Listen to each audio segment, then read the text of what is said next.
Hello Cédric, écoute, merci à toi d'accepter d'être dans mon podcast du coup Solo Quest qui s'intéresse aux coulisses des solopreneurs et freelance. L'objectif du podcast c'est de comprendre ton comment t'en es arrivé là aujourd'hui, les étapes que t'as franchies pour y arriver. Et du coup, pour commencer très rapidement, est-ce que tu pourrais juste te présenter? Ouais, carrément. Salut Axel, merci beaucoup de me recevoir. Moi, c'est Cédric Costa, je suis freelance, on va faire la version courte depuis 4 ans. J'ai été freelance avant, mais c'est vraiment depuis 4 ans que j'ai choisi de fermer la porte derrière moi en créant mon EURL. Ça fait du coup depuis ce temps-là que je suis freelance en marketing digital. Je suis spécialisé en inbound marketing, qui est une branche du marketing, et j'ai accompagné des centaines de clients sur ces problématiques-là. Et en parallèle, je suis également créateur de contenu sur LinkedIn avec une newsletter qui s'appelle Merlan Free, où je documente mon parcours de freelance, et dans un podcast qui s'appelle Shortcuts. Ok, trop cool. Et quand t'as un peu la flemme d'expliquer ce que tu fais, qu'est-ce que tu dis à une personne juste en une phrase ce que tu fais? Je dis que je suis à mon compte. Les personnes creusent, je dis dans le marketing. Et si les personnes creusent, j'explique que j'aide des boîtes à se développer sur Internet. Et si les personnes creusent, quand elles me disent généralement ah bon tu fais du SEO, souvent c'est ce qui retombe. Là je dis non je fais de l'inbound. Et là les gens me disent de quoi? Et là j'explique ce que c'est l'inbound. Et là je rentre dans une explication. Puis j'estime que les gens ont suffisamment voulu savoir pour que je prenne le temps d'expliquer. Ok, du coup, est-ce que tu peux expliquer ce que c'est l'inbound pour ceux qui ne connaissent pas? L'inbound, en gros, c'est une branche du marketing qui vise à attirer les gens à soi plutôt que d'aller les chercher. En gros, si je dois résumer en une phrase, c'est une alternative à la prospection, quoi. Et ça se compose autour de 3 grands piliers. Tu as un pilier contenu, donc comment tu fais en sorte de parler de ton expertise du mieux possible à ta cible. Donc ça, c'est ta partie contenu. Comment tu fais pour montrer une expertise et montrer que tu connais ta cible.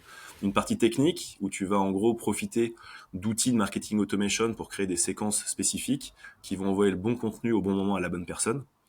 Et enfin, une partie amplification, où une fois que tu as des contenus qui sont créés, ben, il va falloir réussir à les rendre visibles auprès de ta cible. Donc utiliser tous les leviers du marketing digital pour faire en sorte de promouvoir les contenus que tu as pris le temps de créer.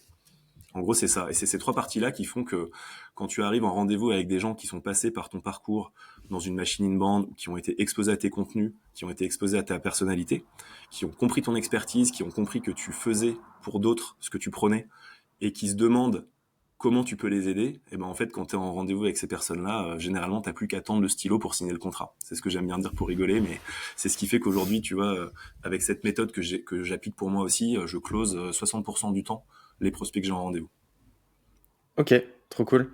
Mais avant d'en arriver là, avant d'en arriver sur le l'inbound marketing, est-ce que tu pourrais nous refaire un peu un détail enfin, comment t'es arrivé freelance déjà? Je pense que c'est une étape importante et un peu déterminante pour chacun. Enfin, pourquoi on est devenu indépendant? Est-ce que tu pourrais nous expliquer, enfin, c'était quoi ta démarche? J'ai eu 2 passages en freelance. Déjà, peut-être ça c'est plot twist. Le premier, c'était en 2017. C'était suite à des expériences de CDI ratées où je me suis dit en fait plutôt que d'enchaîner des CDI et que ça capote au bout de 6 mois, je vais prendre mon courage à 2 mains et je vais faire ça à mon compte. Et là j'ai eu un premier lancement en freelance où j'étais un freelance qui était un peu un salarié déguisé en quelque sorte parce que mes contrats je les ai trouvés par des SS2I et en gros j'ai fait 1 an de freelancing où je faisais des petites missions sur Malte et où j'avais 2 grosses missions via une SS2I où j'avais 2 jours par semaine dans un grand groupe, 2 jours par semaine dans un autre grand groupe, les 2 fois en présentiel, Ah avec la oui, petite veste de blazer, les petites bottines et tout. Donc tu vois, c'était pas du tout le freelance de ouais. maintenant. Ça, j'ai fait ça pendant 1 an et ça marchait vraiment bien parce que j'avais déjà à l'époque un TJM sur une mission à 500 et sur l'autre, je commençais à comprendre qu'il fallait monter à chaque fois. Donc sur la deuxième, j'avais un truc à 550. Donc tu vois, j'arrivais à faire 7-8 000 de chiffre d'affaires tout seul avec mes petites mains en micro-entreprise à l'époque. Ça, c'était le premier passage en freelance. Si je suis retombé dans le salariat derrière et en CDI, c'est parce que j'aimais pas trop finalement ce rythme de 2 jours et que on m'a fait une super proposition que je pouvais pas refuser. C'était une start-up qui me proposait un CDI et d'ailleurs tu vas sûrement connaître la personne qui m'a C'était recruté. Comet, non? C'était Comet et donc c'était Johan Ouais. Lopez que j'avais eu en face au bout du ligne, enfin au bout du téléphone et qui m'avait dit bah écoute on cherche quelqu'un en marketing pour faire ça. En plus, je vois que t'es freelance. Nous, on fait quelque chose qui œuvre pour les freelances. Il m'avait vraiment séduit et on a bossé 1 an ensemble du coup avec Johan chez Comet. Ok. Et voilà. Et après, j'ai continué un petit peu dans cette voie-là. Je suis resté en CDI pour des questions très bêtes aussi de sécurité. Hein. Je pense que dans le fond, les questions que se posent les freelances de est-ce que c'est suffisamment stable, est-ce que finalement le sacro-saint CDI c'est pas la solution, bah, je me les suis posé aussi. Et d'ailleurs, je suis resté dans ce monde-là derrière à continuer à faire des boulots dans des startups, sachant pertinemment que c'était pas pour moi. Et le deuxième passage que j'ai eu en freelance, c'était avant d'être papa. Avec après une énième expérience en startup qui a capoté, où là je me suis dit ok mec, en fait t'es inemployable, enfin genre tu ne peux pas constamment dire que c'est les gens qui sont le problème. En fait, ça fait 10 fois que tu fais 6 mois dans une startup, en plus que tu les appelles des startups maintenant. Tu vas pas expliquer à qui veut bien l'entendre que c'est toujours ton manager qui est un gros con. Donc peut-être que ton manager c'est un gros con, très certainement d'ailleurs, mais c'est sûrement toi le problème aussi. Donc maintenant, réfléchis à quel est le problème, sors-toi les doigts et fais quelque chose qui fait que tu vas pouvoir tenir plus de 6 mois dans une putain de boîte. Et c'est ce que j'ai fait. Et donc, je me suis mis à mon compte. Je me suis dit, OK, je vais être papa. J'ai pas envie que mon fiston, il voit un papa déprimé, qui peut pas rentrer le soir parce qu'on lui a collé une réu, qui arrive en retard parce qu'on lui a claqué un dossier sur la table, à 19h, qu'on envoie en séminaire, je sais pas où. Je voulais te mettre de mon temps pour pouvoir m'occuper de mon fils. Et je me suis dit, je peux capitaliser sur toute mon expérience pour me lancer dans le freelancing. Ça veut dire monter ma boîte, me mettre à mon compte et générer du cash dès le premier jour. Parce que ça, je l'aurais jamais fait, tu vois, de me lancer dans l'entrepreneuriat sur le point d'avoir un enfant et de partir sur un projet alambiqué, à devoir chercher des fonds auprès de la BPI et d'avoir un truc qui se vend pas, tu vois, ça, j'aurais pas fait. Par contre, j'étais dans ma zone de confort quand même, en quelque sorte. Je savais que j'avais une expérience de freelance qui avait fonctionné avant et je savais que je pouvais la relancer et générer des revenus dès le départ. Donc, c'est ce que j'ai fait. Et ça, c'était en 2020, du coup. Ok. Donc en gros, si je résume, en 2017, tu as fait ta première expérience de freelance. Mm. 2018, Comet pendant un an. Ouais. 2019, du coup, tu étais D'autres encore un peu CDI, mais des trucs en... qui n'ont pas fonctionné. Tu vois, Ok. j'ai fait. D'ailleurs, c'est le truc. Franchement, hein, je te dis honnêtement, j'ai des trous dans mon CV. Hein. Ça, j'aime bien. Je Bah, l'aurais en jamais fait, dit à un employeur, tu vois. Mais toi, je te le dis, j'ai des trous. En fait, il y a des trucs des fois où j'ai des expériences qui ont duré 3 mois. Donc, ce que je fais dans ce cas-là, c'est que tu rallonges l'expérience d'avant pour mettre 3 mois de plus. Enfin, tu vois, je sais même pas pourquoi je le fais encore, parce qu'aujourd'hui, j'ai plus rien à prouver, je en m'en fiche. cherchant en fait Mais pour l'épisode du jour, j'ai regardé du coup sur ton profil LinkedIn ce que tu avais fait. Je crois que dans une newsletter, tu parlais aussi que ça faisait 7 ans que tu étais freelance. Mais du coup, il y avait des points où c'était pas raccord. Du coup, là, ça ouais. se justifie un peu. En Mais fait, qu'est-ce qui je t'a disais poussé en 7 ans à fait? l'époque. Je pense que j'avais peut-être besoin de me prouver des choses. Et j'avais l'impression, je pense que de dire plus d'expérience, ça me valorisait en quelque sorte. Maintenant, tu vois, si tu me demandes, je préfère te dire que ça fait 4 ans. Parce que pour moi, c'est plus cohérent. Et j'avais pas le même, enfin, c'était pas le même freelance que tu avais en face de toi. Tu vois, le freelance SS2I, pour moi, c'est un autre type. Aujourd'hui, en fait, à partir de 2020, quand je me suis remis à mon compte, derrière, ce qui s'est passé, c'est que j'ai fait des missions, mais que j'ai lancé derrière un média pas longtemps après. Tu vois, j'ai lancé un podcast, j'ai commencé à documenter mon aventure sur LinkedIn, j'ai fait du building public, j'ai parlé à d'autres freelances, et en fait, la vraie expérience entrepreneuriale du freelance, je l'ai eu à partir de 2020.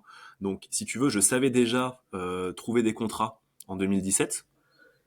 Je l'ai fait plusieurs fois et d'ailleurs c'est sur cette période 2017 où j'avais deux contrats, gros contrats un peu style à la défense, tu vois, sur du présentiel dans des grands groupes et tout, mais je faisais quand même des petites missions sur Malte à côté. Et en fait sur 2017-2018, je devais quand même déjà avoir une trentaine, quarantaine de missions à mon actif sur Malte, en plus des contrats Ah SS2I, tu oui. vois, donc c'était pas Ok. non plus que et Comet, je pourrais plus dire quand c'était.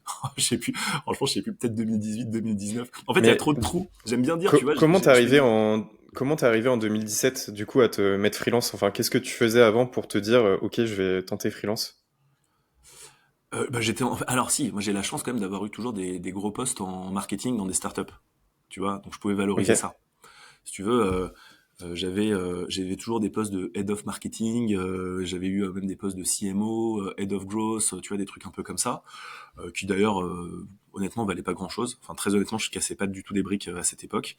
Donc bon, bah, écoute, cool. Je pense que j'étais plutôt fort en entretien, mais derrière, j'étais face à voilà, je pense que j'étais pas dans une zone où je cherchais à progresser vraiment. Tu vois, je pense pas que moi le salariat m'a mis dans une phase où je pouvais me dire qu'il fallait être meilleur un peu chaque jour. Alors que quand t'es freelance, t'as pas trop le choix. Aujourd'hui, je suis dans une quête de croissance constante, mais de développement, tu vois, de développement personnel constant.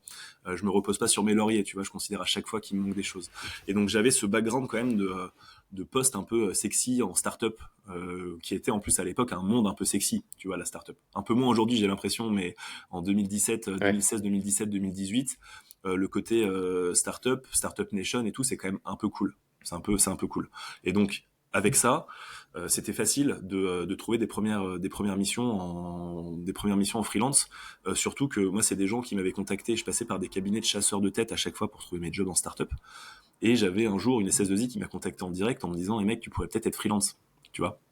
Et donc, c'est cette personne-là qui m'a permis de trouver des missions qui n'étaient pas exactement les premières, parce que ma vraie toute première mission, c'était un CDI où j'ai passé un entretien en CDI que j'ai transformé en contrat freelance. Tu vois, la Ok. toute première mission, c'était ça. Enfin bon, c'est une histoire un peu plus longue, mais voilà. Et mes deuxième, troisième missions, c'était du coup ce gars Amaury qui bossait dans une SS2I à l'époque, Ametix. Je sais même pas si elle existe encore cette boîte. Une grosse SS2I. Ici, je crois qu'elle a été rachetée par le groupe La Poste ou il y a un truc comme ça, un délire dans ce genre-là. Et ouais. Et puis grâce à lui, en fait, c'est là que j'ai pu vraiment me prouver que le freelancing, c'était pas juste trouver des petites missions à 300 balles par-ci, 300 balles par-là sur Malte, mais que c'était aussi et surtout de pouvoir vraiment bien vivre. Quand tu fais 6 000 à 7 000 euros de chiffre d'affaires en micro, en fait, tu gagnes bien mieux que quand tu as un poste de head-off en startup, tu vois. Ouais, carrément. Mais en fait, ce mindset de réaliser que c'est faisable, il y a une étape à franchir quand même. Enfin, moi, j'avais un pote qui m'a... D'ailleurs, Bastien, si tu passes, je te passe le bonjour. Mais qui faisait déjà du freelance et qui m'a convaincu d'en faire. Mais en fait, c'est lui qui m'a montré que c'était faisable. Et généralement, cette étape-là, on a besoin d'une personne extérieure pour nous montrer que, en gros, le freelance, en fait, tu peux en vivre, tu peux faire quelque chose. Et tu as utilisé une expression que moi j'adore, être inemployable. Ça, c'est un truc que je me retrouve tellement dedans. Le fait que, bah, justement, en termes de développement personnel, on a plus de satisfaction pour travailler pour soi que pour travailler pour quelqu'un d'autre. Enfin, qu'est-ce que ça t'apporte, toi, du coup, le freelance au quotidien, à part cette croissance, on va dire, quotidienne?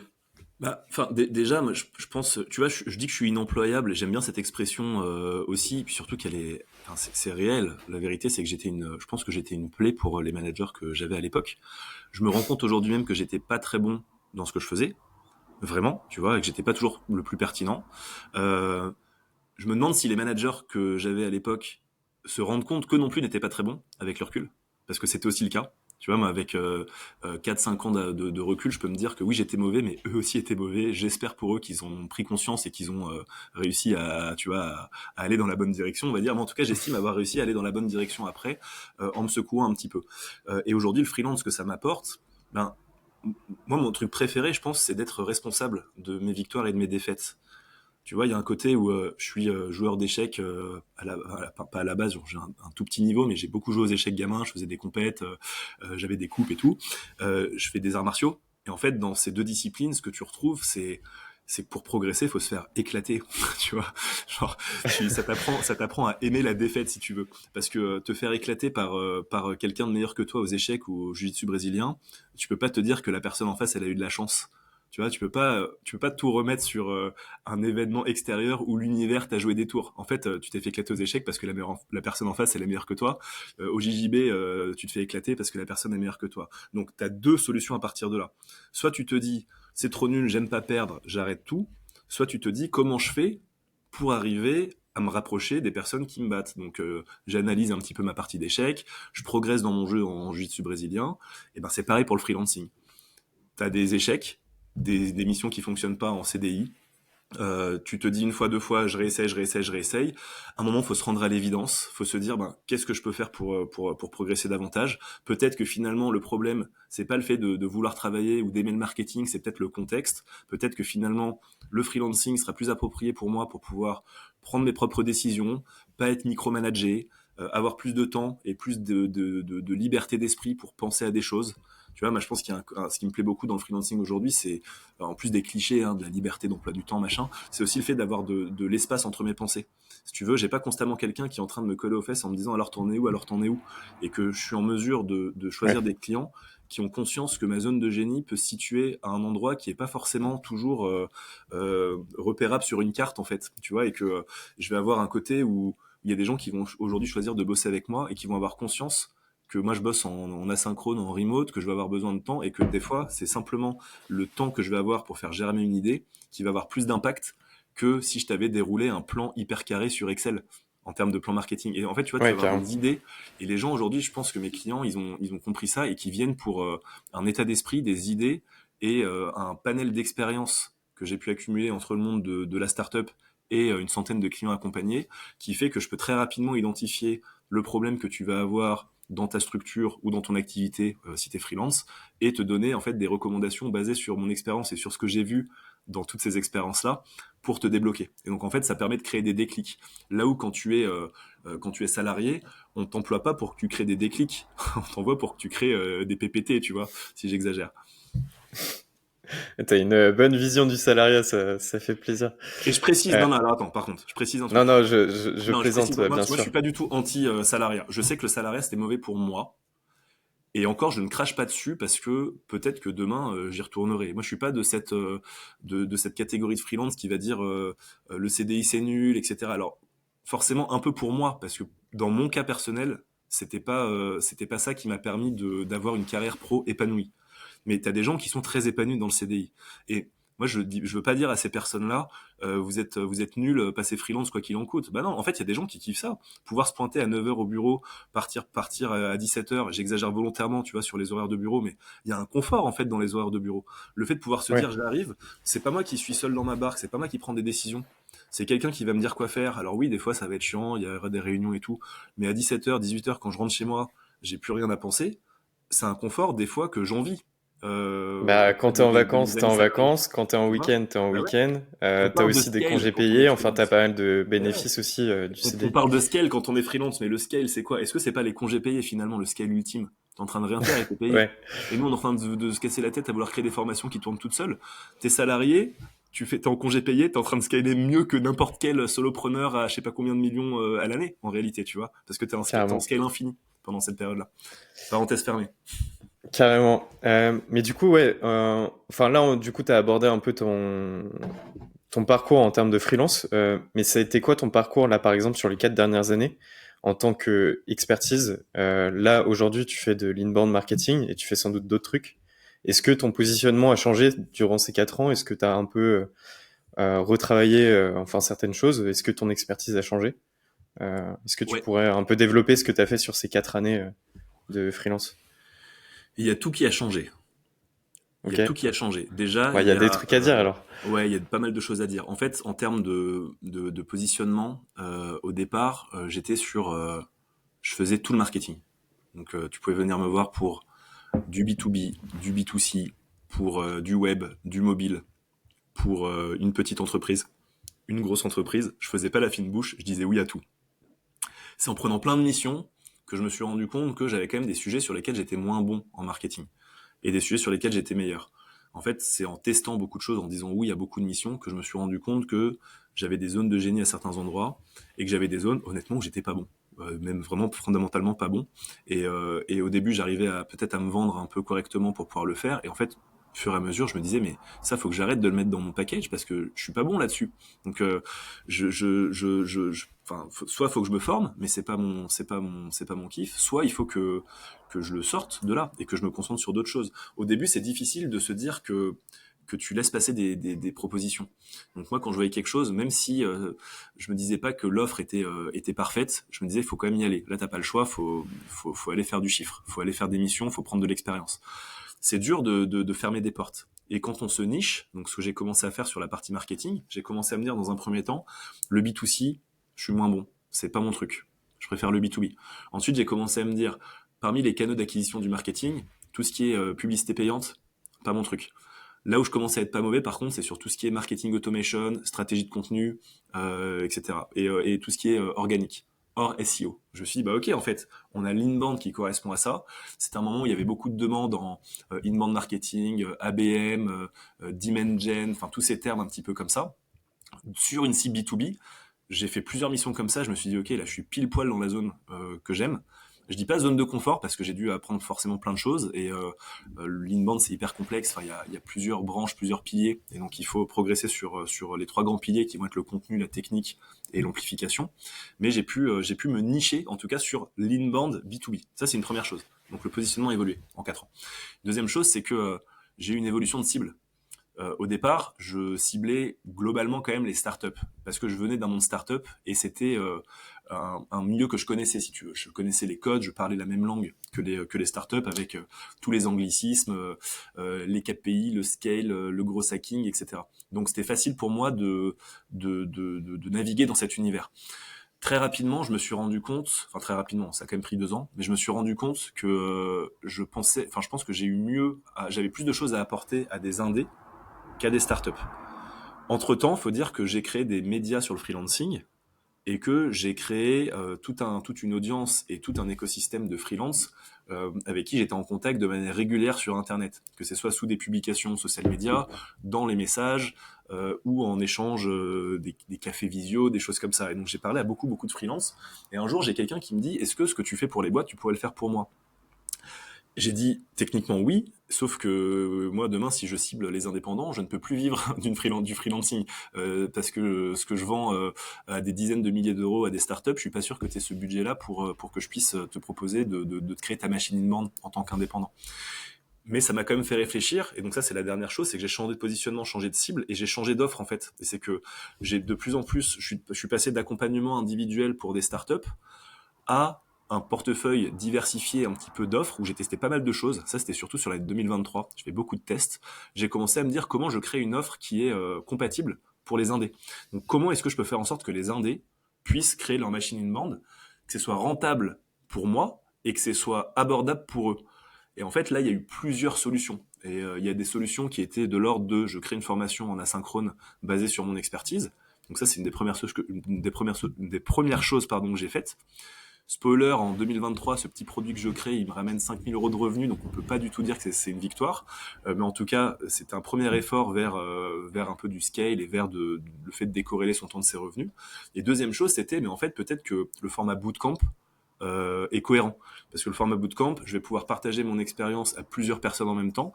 Et finalement, c'est comme s'ils faisaient un petit pot commun pour se cotiser et faire en sorte que pour moi, ça soit rentable. Donc c'est abordable pour les freelances, rentable pour moi en tant que créateur du bootcamp. Donc c'est comme ça que j'ai pu avoir une offre phare sur 2023, qui est donc le bootcamp, qui m'a permis d'accompagner des indés sur la création de machine inbound. Et Ok. aujourd'hui, c'est mon offre que j'ai envie de développer en 2024. Donc, tu Mais vois, je du coup, il y continue à a. avoir par effet de, enfin voilà, je continue à avoir des boîtes qui me contactent. Je continue à accompagner des boîtes parce que des fois les projets me font kiffer et puis que j'aime bien rester aussi au niveau. Tu vois, je pense que demain je peux pas juste aider des freelances. Enfin, pour continuer à être fort en tant que freelance, il faut que je continue à prendre des missions de pure freelance qui accompagnent des boîtes et qui fait grossir des boîtes. Donc ça, je continuerai toujours à le faire pour un souci de crédibilité et puis pour continuer à progresser. Mais je me suis quand même dirigé vers Inbound pour indépendants. Ok, trop cool.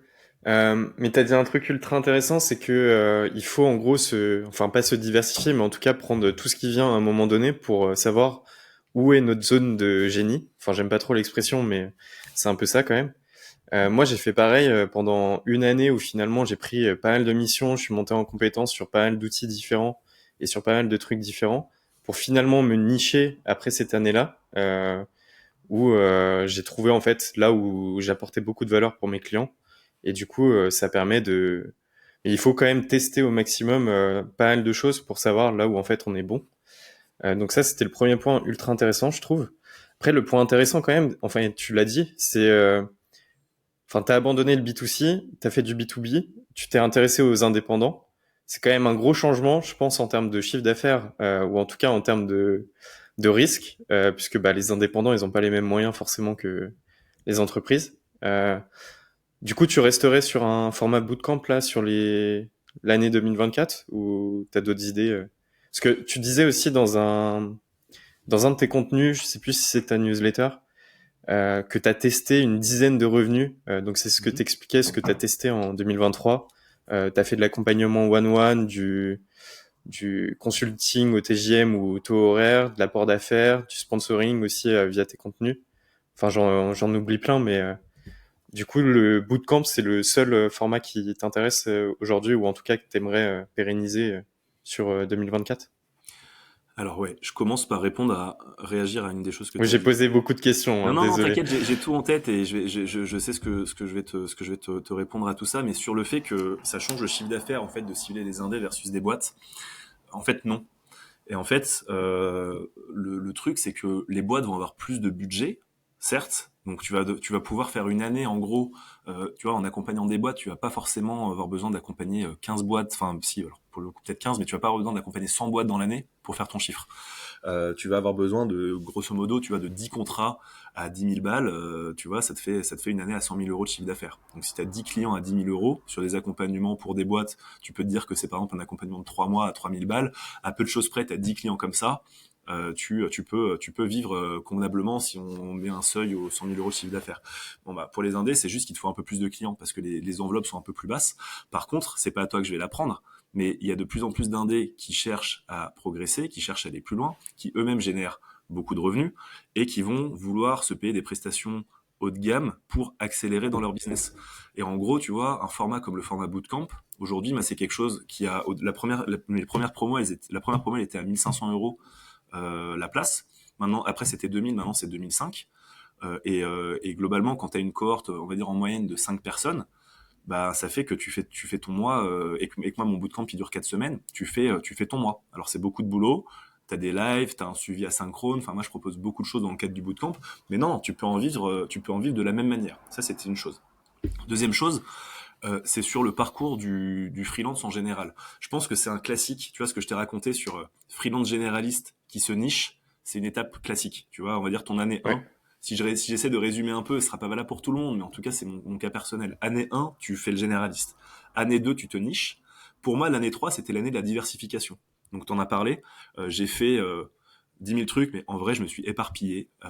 C'était cool, hein, j'ai testé des choses, j'ai pu documenter ces choses-là. Peut-être que ça aidera des gens à pas forcément faire les mêmes erreurs que moi, entre guillemets. Mais quand tu as 10 offres potentielles, ou en tout cas 10 sources de revenus, type le sponsoring, type créer un petit produit, l'apport d'affaires, commencer à faire de l'affiliation, faire du coaching one-one, type format j'ouvre un Calendly et je te fais payer 1 heure, des workshops, de l'accompagnement individuel. Enfin, je faisais vraiment beaucoup de choses. Et en plus, tout n'était pas autour du marketing et de l'inbound, parce que quand je proposais du sponsoring, ben, c'était autour du freelancing finalement. Donc c'était autour de mes médias.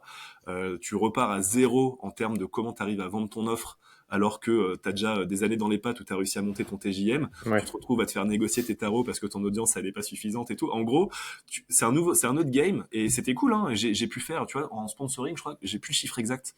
Je l'ai mis dans une newsletter. Je crois que j'ai dû faire 5 000 euros en sponsoring en 2023, un truc comme ça. Et si t'as les chiffres devant moi, tu sais peut-être même mieux.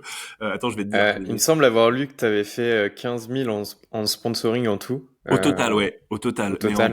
Et du coup, 2023, j'ai pas le chiffre sur. non, beaucoup moins que ça. En 2023, j'ai fait 2006 de sponsoring. Tu vois, donc Ok. Mais tu disais justement que tu aurais pu faire beaucoup moins si t'avais accepté, on va dire, tout ce qui venait. ouais, en fait, le gros du sponsoring, je l'ai fait en 2022 quand j'ai fait la sponsor de mon podcast, où j'ai eu la chance d'avoir mon cabinet comptable qui a sponsor le podcast, et j'avais fait quelques formats un peu post LinkedIn et tout. Et en fait, tu vois, voilà, donc je te disais, donc année un généraliste, ensuite tu te niches, ensuite tu diversifies. Ça, c'était mon année 2023, où en fait le sponsoring, ça avait commencé en 2022, mais tu vois, ça s'est fini en 2023. Et pour moi, 2024, ça va être l'année où je me surspécialise. Et en gros, ça va être un focus ultime sur une seule offre qui va être création de machines in-band pour entrepreneurs. Ça veut pas dire que je vais faire que du bootcamp, pour répondre à ta question, parce que je vais continuer le bootcamp, qui est un format que j'adore aujourd'hui, qui me permet de créer une communauté de personnes incroyables, des entrepreneurs qui se donnent à fond. Enfin, franchement, c'est ultra agréable de bosser sur des formats comme ça. Des gens en plus qui viennent pour ton expertise, pour ta personnalité, donc tu sais que ça fit à 100%, enfin tu vois, t'as pas de client relou dans ces cas-là, enfin, genre c'est parfait, le format il est exceptionnel. Par contre, j'ai envie d'arriver à proposer cette prestation à différents types de portefeuilles. Tu vois, le bootcamp, c'est quand même une presta qui est quand même assez chère, tu vois, pour des freelances, pour des solopreneurs. Moi, j'en ai fait en perso des bootcamps, donc je suis prêt à mettre ce billet-là, mais je vais pas le mettre 4 fois par an, tu vois. Je vais faire peut-être 1 ou 2 bootcamps dans l'année, je trouve ça cool, ou des accompagnements individuels, mais je vais choisir en tout cas de mettre le paquet pour ma propre formation. Et donc je comprends que des gens le font, mais par contre tout le monde n'a pas ce budget-là. Et ce serait dommage de ne pas permettre à d'autres personnes qui auront envie de créer leur machine in-band de bénéficier d'une expertise que je pourrais proposer peut-être à un tarif plus avantageux. Donc la suite logique, c'est de créer une formation, donc un programme. Et ça, c'est mon gros objectif là. Et je suis en train de finir le lancement.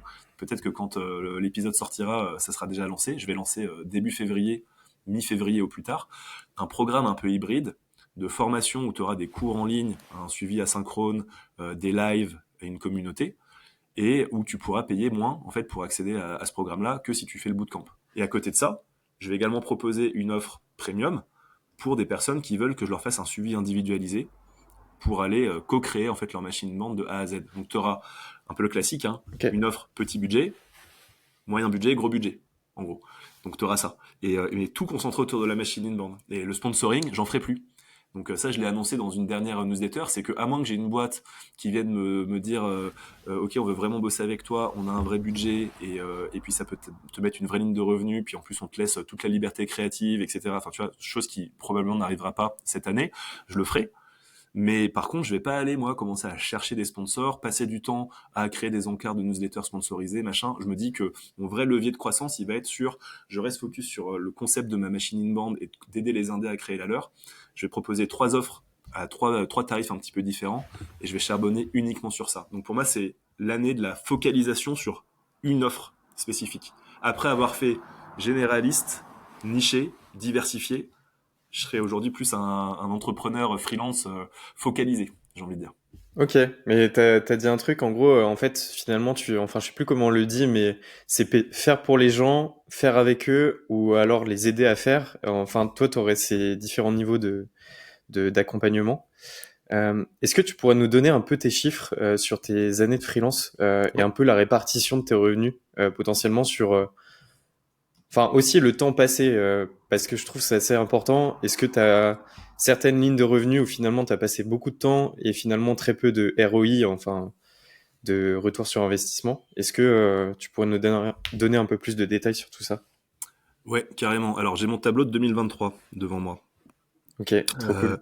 donc déjà, moi tu vois, alors pour te donner des chiffres, 2021, je fais 100 000 de chiffre d'affaires.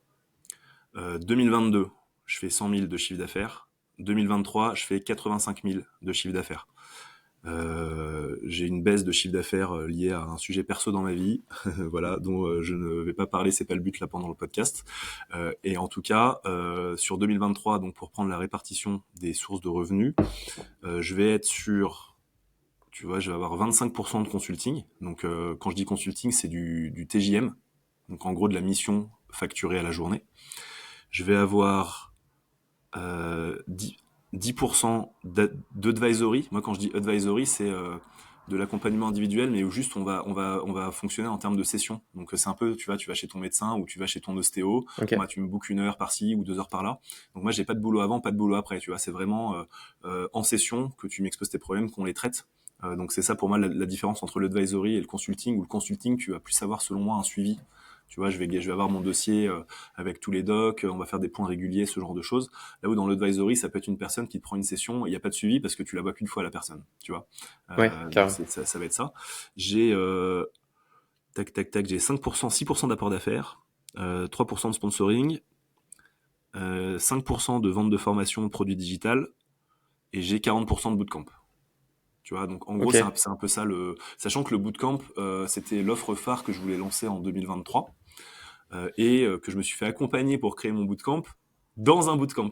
Donc j'ai fait le bootcamp de Floriane Bobet, que je salue si elle nous écoute, qui s'appelle Solozen, qui est d'ailleurs un super bootcamp pour arriver à trouver des offres rentables, à pérenniser son activité d'entrepreneur, et à faire en sorte en plus de le faire sans se cramer. Hein, c'est un peu sa promesse, donc d'arriver à t'aider sur comment créer tes offres et au passage comment organiser aussi ton emploi du temps pour kiffer ta vie de freelance.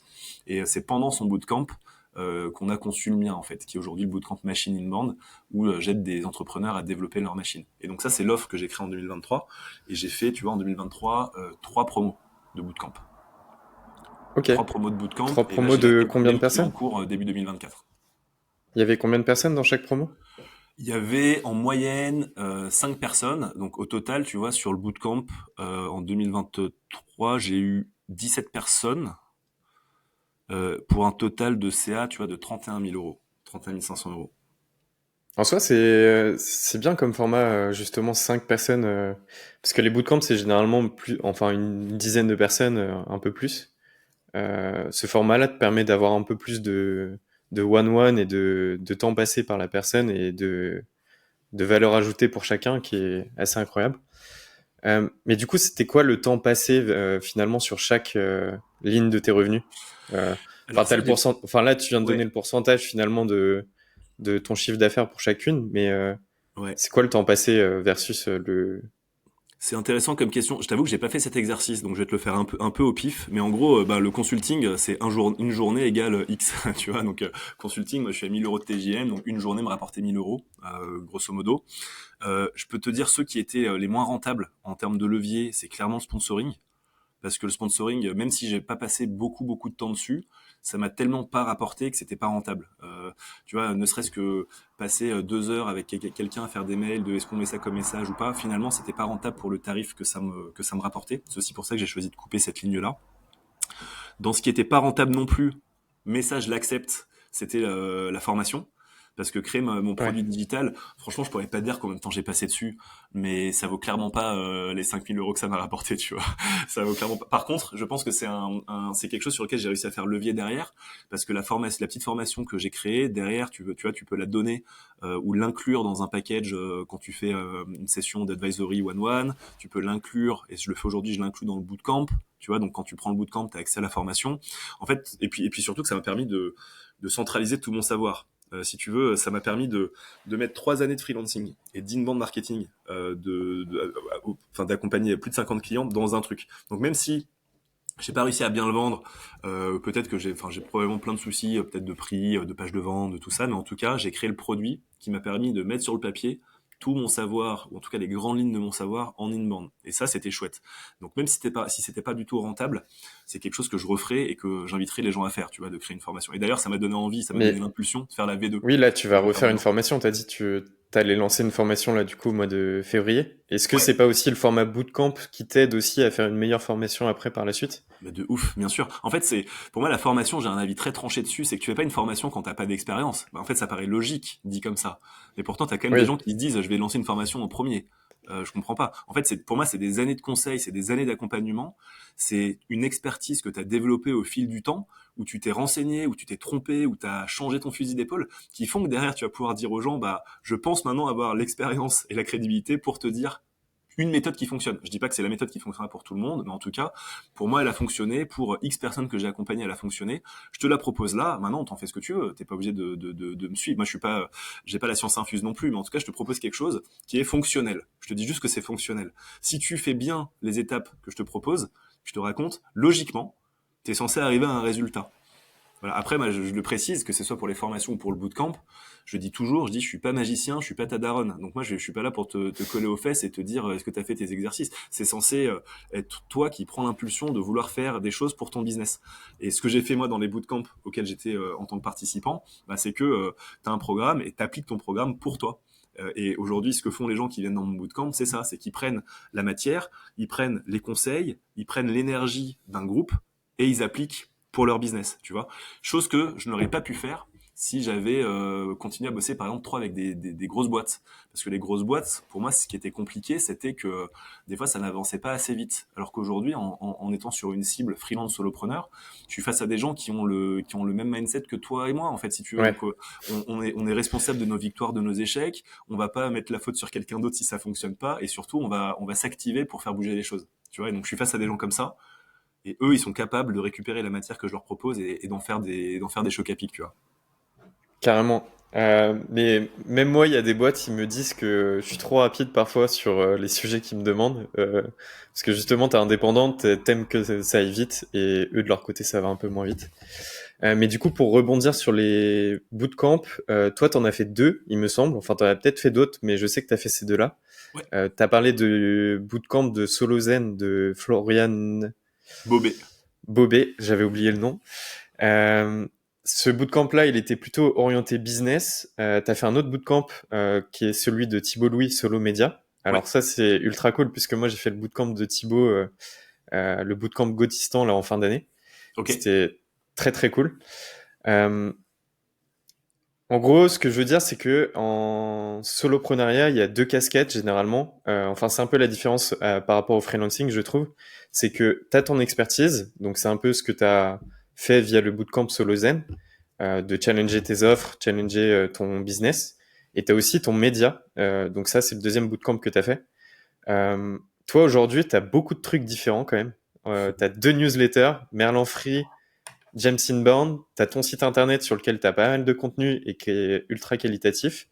Tu as ton podcast Shortcut, tu as ton profil LinkedIn où tu partages pas mal de choses. Enfin, comment t'agences tout ça, ton média enfin, tu y passes beaucoup de temps ou déjà tu t'es créé un super univers. Moi, j'adore les jeux de mots, donc C'est servi. j'adore ce que tu as créé. Mais du coup, c'est quoi l'importance d'un média pour un solopreneur, d'après toi?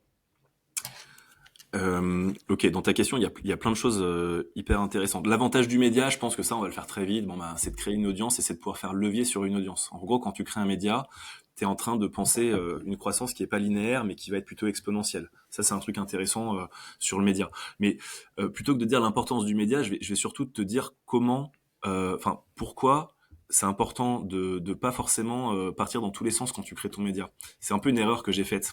Tu vois, c'est que aujourd'hui, moi, en fait, j'ai plusieurs médias, comme tu le dis, et c'est pas toujours facile de se retrouver dans tout ça. Je recommanderais aux personnes qui nous écoutent d'avoir un seul média qui est connecté à une offre que vous proposez. Pas la peine de s'éparpiller. Le truc, c'est que moi, en fait, en 2021, 2022, donc sur cette période-là, quand je lance mon podcast, c'est pour la même raison que toi. Tu me le disais avant de lancer l'enregistrement, mais j'avais envie d'être inspiré de personnes qui avaient réussi à faire des choses que moi j'avais pas encore faites. Donc j'avais ce besoin en fait d'être connecté à d'autres freelances pour avancer dans mon parcours de freelance. C'est pour ça que j'ai créé du média autour du freelancing, qui à la base n'est pas du tout ma cible en fait. Moi à la toute base, quand on revient 3 ans en avance, ma cible c'est pas les freelances, ma cible c'est les startups et c'est les Oui. startups B2B. Donc mais sauf que je faisais ça à la base pas pour dans le dessin bien arrêté de quelques années plus tard leur vendre des prestations, c'était vraiment pour connecter avec des gens qui seraient des pairs en fait plutôt. Tu vois, c'est pas des futurs clients. Et par la force des choses, j'ai changé mon fusil d'épaule et je me suis dit, bah, il y a peut-être une espèce de théorie des cordes à faire entre un média marketing, un média freelancing, et ça crée des offres type machine in band pour solopreneurs. Mais à la base, c'était pas du tout mon objectif. Et aujourd'hui, je me retrouve quand même avec un média freelance où j'ai pas envie de parler d'inbound à chaque fois parce que en fait c'est pas ce pourquoi les gens lisent une newsletter comme Merlin Free. Donc j'en parle de temps en temps parce que moi ça fait partie de mon jeu de freelance, ça fait partie de ma trousse à outils si tu veux, mais c'est pas celle de tout le monde. T'en as qui adorent la prospection, t'en as qui sont des champions sur Malte, qui trouvent toutes leurs missions sur Malte et tout. Moi c'est l'inbound qui me permet de vivre de mon activité. Mais j'ai mon média du coup freelance où je peux pas forcément parler de mes offres phares. Et à côté de ça, j'ai mon média inbound où là je peux parler d'inbound, mais ben forcément j'ai un peu moins de monde dedans parce que c'est des contenus plus expertise et plus nichés. Et donc demain, je pense que moi je vais avoir, tu vois, je te donne un peu mon plan de jeu, peut-être pas 2024, mais fin 2024, début 2025. C'est que moi, si je pouvais demain arriver à avoir mon univers James Inbound qui a une formation, un bootcamp et une newsletter associée, que tout ça grandit ensemble, ce sera très bien. Tu vois, le podcast Shortcut, je pense que je vais arrêter dans un premier temps parce que l'univers freelance, je vais simplement le garder pour créer une audience pour plus tard. Et je pense que, tu vois, le média freelance, donc LinkedIn, la newsletter Merlin Free et le podcast Shortcut que je relancerai peut-être un jour au format vidéo parce que on sait bien que sans la vidéo, c'est de plus en plus compliqué. Peut-être qu'en fait, c'est quelque chose qui est un peu en retrait aujourd'hui qui me sert à documenter et qui me permet de penser la suite, mais dans 2 3 ans. Parce que moi, c'est pas exclu que dans 1 ou 2 ans, tu vois, tout mon univers James Inman passe chez quelqu'un d'autre. Tu vois, moi, c'est une ambition que j'ai et potentiellement demain, j'ai pas mal d'idées de boîtes qui pourraient être intéressées pour absorber ce côté package d'apprendre à faire des machines bandes pour des gens avec un bootcamp, une formation, un média et un site web. Tu vois, ça c'est quelque chose qui pourrait se revendre. Et donc derrière, si je vends par exemple James Band, la marque James Band avec tout ce qui compose James Band à une société ou à quelqu'un d'autre, derrière, moi, je pourrais garder ma casquette Merlin Free avec le média des freelances et développer peut-être d'autres offres sur la base de cette audience-là. C'est un peu ça pour moi le plan de jeu, tu vois, Ok. dans les prochaines années. Mais enfin, tu disais que c'était parfois difficile de s'y retrouver parce que tu as différents univers. Là, tu as un peu le freelance et du coup ton expertise. Euh, Moi, en gros, j'ai regardé quand même pas mal ce que tu faisais avant de préparer l'épisode, et moi je trouve que tout est cohérent. En tout cas, l'univers Merlin Free et tout ce qui est freelance et l'univers James Inbound, je trouve que dans l'approche, c'est cohérent.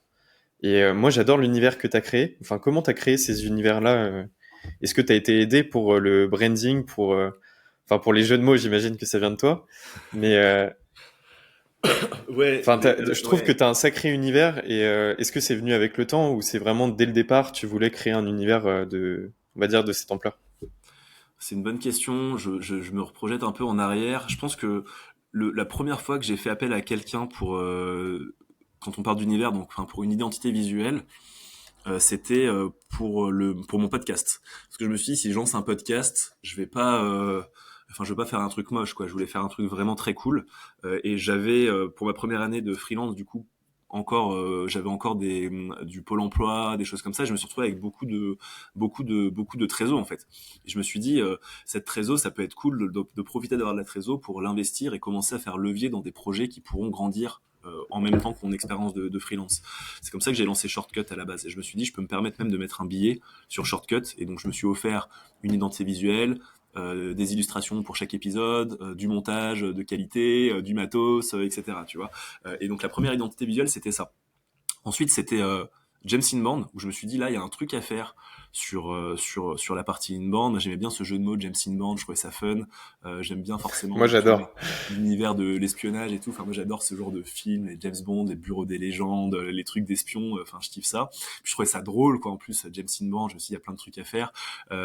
En lançant un podcast à l'époque avec mon ancien associé, c'était les noms des épisodes étaient des titres de James Bond détournés, tu vois. Genre, Nurter un autre jour, le commercial qui m'aimait. Moi, je trouvais ça à mourir de rire. Tu vois, de pouvoir dire que tu mets enfin, d'être au service de Sa Majesté la Grosse. Enfin, tu vois, je trouve ça vraiment trop drôle. Et en fait, je me suis dit, j'ai envie de kiffer, j'ai envie de pouvoir faire ce genre de vanne, tu vois, en fait.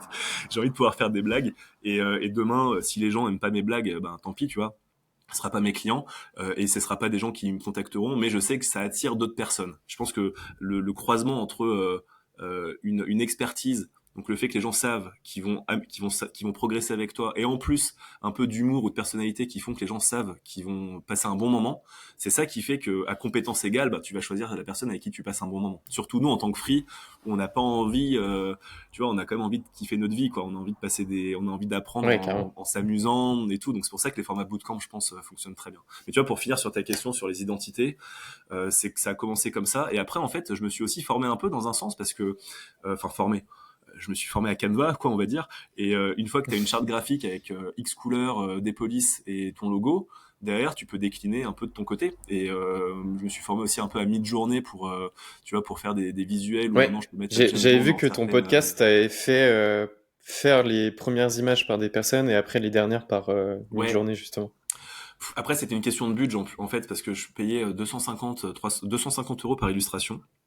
Ah oui, Tu vois, j'en ai quand même fait donc pas oui, mal. par... Et je trouvais ça cool parce que moi je me suis dit, tu vois, le podcast et Shortcut en particulier, parce qu'il y a eu le podcast James Inbound, mais celui-là que j'ai pas continué, mais sur le podcast Shortcut, pour moi, il y a un côté legacy, tu vois, c'est un peu le carnet de démarrage dans une histoire de freelance, et c'est un truc, enfin, tu vois, demain, genre mon fils, il aura accès à ça, tu vois, alors il écoutera peut-être pas, tu sais, d'ici là, ça sera devenu, mais comment ça, vous faisiez des trucs en audio, c'est quoi cette merde, mettez-moi des hologrammes, s'il vous plaît, tu vois, mettez-moi de la réalité virtuelle et tout, mais en tout cas, enfin, tu vois, ça existe, et il y avait un côté vraiment documenté, quelque chose qui potentiellement demain et enfin c'était la jeunesse de ce qui t'a fait décoller, de ce qui fait que t'as le niveau de vie, le Ouais, style de vie que carrément. t'as envie d'avoir. Enfin, en fait, il y avait un côté sentimental dans Shortcut. C'est pour ça que j'ai choisi de mettre le paquet niveau budget, mais en termes de rentabilité, peanuts. Enfin, ça m'a coûté beaucoup trop cher en temps, en argent, en énergie pour ce que ça m'a rapporté. Encore que, je sais pas trop sur les effets indirects, tu vois, je pense que pareil, à compétence égale, entre un freelance qui a un média et un autre qui en a pas, tu prends celui qui a un média, parce que tu vois que la personne sait se bouger. Donc peut-être que finalement, indirectement, ça m'a permis d'avoir certains contrats que j'aurais pas eu si les gens n'avaient pas découvert Shortcut ou m'avaient pas vu passer sur LinkedIn, tu vois, mais... Ouais, après, faut se faire kiffer aussi, hein. Si ça te faisait kiffer, même si ça Et coûtait ça me un peu faisait d'argent, kiffer, bien sûr. Puis ça m'a permis de rencontrer des c'est gens de ouf, l'objectif. de faire un podcast. Carrément. Ok, bah je vois l'heure quand même qui tourne. L'objectif c'était que ça soit pas plus long non plus qu'un épisode de série. Là, ça commence à tourner. Est-ce que tu pourrais nous donner juste pour terminer un peu ton fonctionnement dans une semaine type ou une journée type? Qu'est-ce que c'est une semaine type pour Cédric Costa aujourd'hui? Alors, ça a pas mal évolué en 4 ans. Aujourd'hui, ma semaine type, c'est que j'ai l'impression, je vais être un cliché des livres de focus, tu vois, de développement perso et tout. Mais en gros, pour moi, une journée réussie, c'est une journée où j'ai fait mon sport. Donc, j'ai la chance d'avoir une salle de sport pas très loin. J'ai un coach en calisthénie aujourd'hui.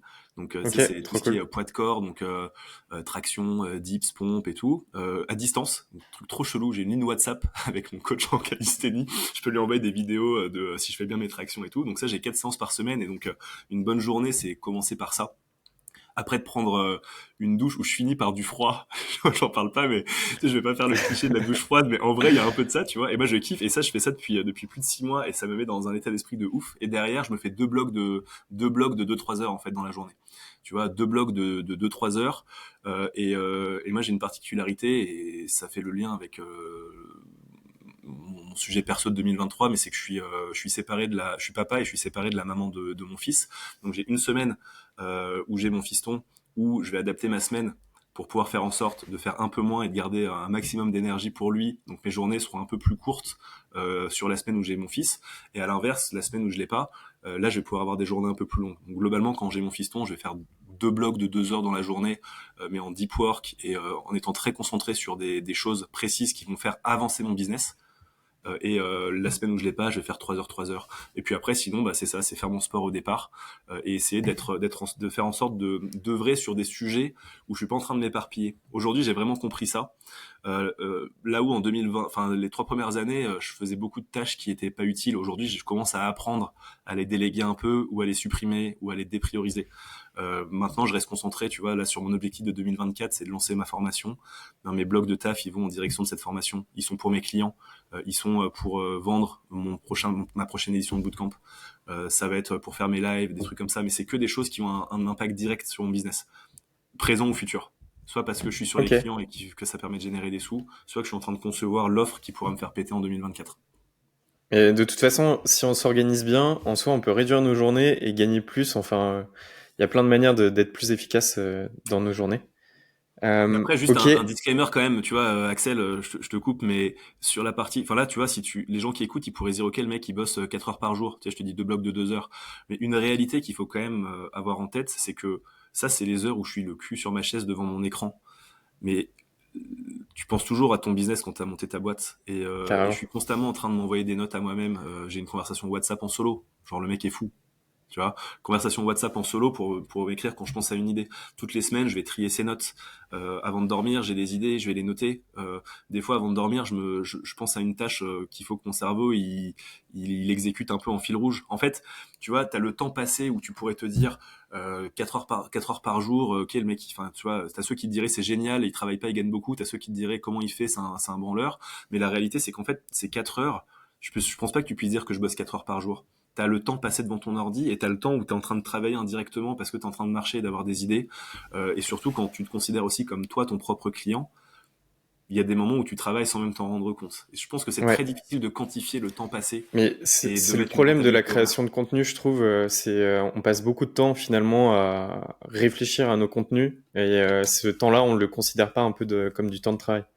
Mais c'est une manière aussi de progresser en tant qu'individu, de prendre des notes, enfin noter toutes ces idées, puisque chaque idée non notée est une idée oubliée. Euh, mais ok, ouais, trop cool. Et si tu pouvais nous donner un dernier conseil, un conseil pour le Cédric Costa qui se lançait, qu'est-ce que ce serait? Ce serait de mettre un pied devant l'autre. C'est aussi simple que ça. Et ça paraît cliché, mais c'est quand tu es face à une montagne parce que tu as plein d'ambitions, puis tu as plein de choses que tu as envie de faire, c'est de décomposer et de faire les choses petit à petit. Et de chaque jour se dire que tu as fait un pas vers ton objectif final. S'il est dans 1 an, dans 2 ans, dans 3 ans, c'est juste la somme des petites choses qui font les grandes choses. Franchement, c'est cliché de ouf, mais Les effets cumulés, ouais. on oublie beaucoup trop souvent les effets cumulés, exactement. C'est valable pour toi, hein. Dans un objectif business, un objectif sportif. Moi aujourd'hui, c'est la somme du fait de faire 5-10 minutes d'équilibre sur les mains, donc, tu vois, de handstand, qui fait que 3 mois après, ben, je commence à avoir un truc qui tient à peu près la route.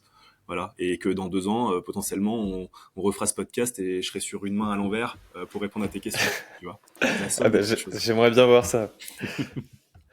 Bah ok, bah trop cool. En tout cas, merci Cédric d'avoir accepté mon invitation pour le podcast aujourd'hui. C'était le premier épisode, donc sincèrement un grand merci. En plus, notre première fois, généralement, on se rappelle toujours. Donc c'est le premier épisode. Merci à toi. J'espère que peut-être on se refera un épisode si ça fonctionne dans quelques mois ou quelques années. Avec grand Et plaisir. du Merci coup, à la Axel pour prochaine. l'invitation. Et bon courage pour le podcast. Ouais, ça marche. Merci à toi.